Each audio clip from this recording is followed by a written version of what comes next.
అందరిపైన ఉంది. ఇది నా ఒక్కడి కోసరం కాదు, నాకో జనసేన కోసరం కాదు, పవన్ కళ్యాణ్ గారి కోసరం కాదు, లేకపోతే వేమిరెడ్డి ప్రభాకర్ రెడ్డి గారి కోసమే కాదు, లేకపోతే చంద్రమోహన్ రెడ్డి గారి కోసమే కాదు. 5 కోట్ల రాష్ట్ర ప్రజానీకం కోసరం, భావితరాల భవిష్యత్తు కోసరం, పుట్టబోయే బిడ్డల కోసరం మీరందరూ ఆలోచించాల్సిన అవసరం ఉంది. ఇది మీ అందరి బాధ్యత. ఎందుకు నేను అడుగుతున్నానంటే మాట, మనం శాశ్వతం కాదు, సమాజం శాశ్వతం, రాష్ట్రం శాశ్వతం. రాష్ట్రం అంటే మట్టి కాదు, రాష్ట్రం అంటే మనుషులు. అలాంటి ఇంగిత జ్ఞానం లేని వ్యక్తి ముఖ్యమంత్రిగా ఉండి ఇష్టానుసారంగా చేస్తా ఉంటే ఆయన విధానం నచ్చక వాళ్ళ నేతలే పార్టీకి బై బై అంటున్నారు. కార్యకర్తలు బారిపోయే పరిస్థితికి వచ్చారు, తిరుగుబాటు చేసే పరిస్థితికి వచ్చారు. అటు ప్రజలు, ఇటు సొంత పార్టీ నేతలు తిరుగుబాటుతో జగన్కి భంగపాటు తప్పదు. ఎవ్వరికి అనుమానం అవసరంలా 1000% చెప్తున్నా, రాబోయేది తెలుగుదేశం జనసేన ప్రభుత్వమే, దాంట్లో అనుమానమే లేదు. ఇప్పుడు జరిగేటన్నీ ఒక నాటకం. జగన్ మాటలు చూస్తుంటే అతని మాటలన్నీ ఒక బూటకం, నవ్వుతూ గొంతు కోసే రకం. అవన్నీ మీరు చూస్తే చాలా బాధేస్తుంది.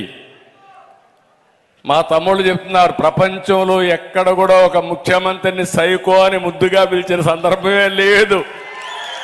ముద్దుగా కూడా కాదు, భయంతో కూడా పిలుస్తున్నారు. అది అటు ఇటు చూసి టకామని సైకో అంటున్నారు. మళ్ళా ఎక్కడ కేసులు పెడతారు ఈ పోలీసులని భయం. అలాంటి పరిస్థితులకు వచ్చాం. ఈరోజు వచ్చింది మీరు ఒకటేసారి గుర్తుపెట్టుకోండి, ఇది ప్రారంభం మాత్రం. ఎన్నికల నోటిఫికేషన్ వస్తానే ఉధృతమైన తిరుగుబాటు వస్తుంది.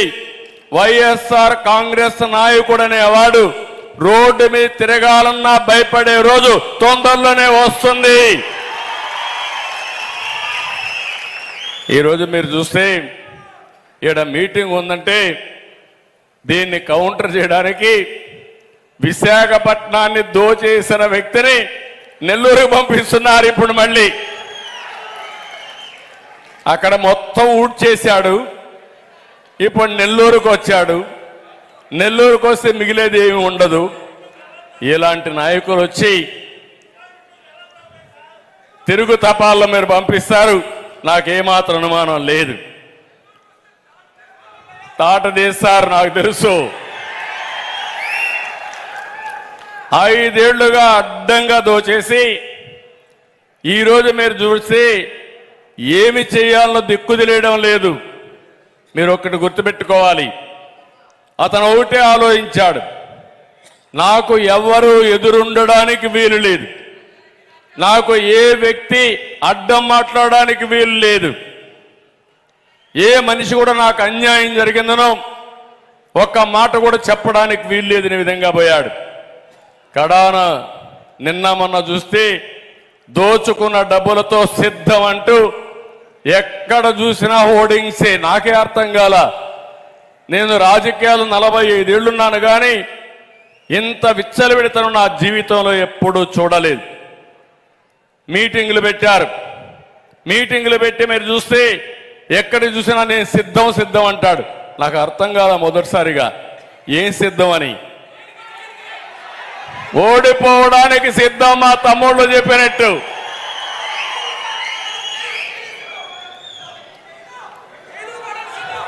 ఈరోజు మీరు చూశారు, 175 గెలుస్తా ఉంటున్నాడు, 85 మంది ఎమ్మెల్యేలు మార్చాడు. ఇప్పుడు ఆ లిస్ట్ అర్థం కాకుండా కిందన పైన ఎక్సర్సైజ్ చేస్తున్నాడు. గందరగోళంలో పడిపోయాడు. ఎవడెక్కడ పోటీ చేస్తారో ఎవరెక్కడ పారిపోతారో ఆయనకే తెలియదు. ఇప్పుడు ఇక్కడ పెట్టాడు ప్రభాకర్ రెడ్డి గారి పైన. ఎవరైతే ఉన్నాడో విజయసాయిరెడ్డి పాపం A1 విశాఖపట్నం అంతా దోచేసిన వ్యక్తి ఉంటాడా లేదో తెలియదు. రేపెవరో తెలియదు, ఎల్లుండెవరో తెలియదు. అందుకే మీరు చూస్తే ఎక్కడికక్కడ ఇక్కడే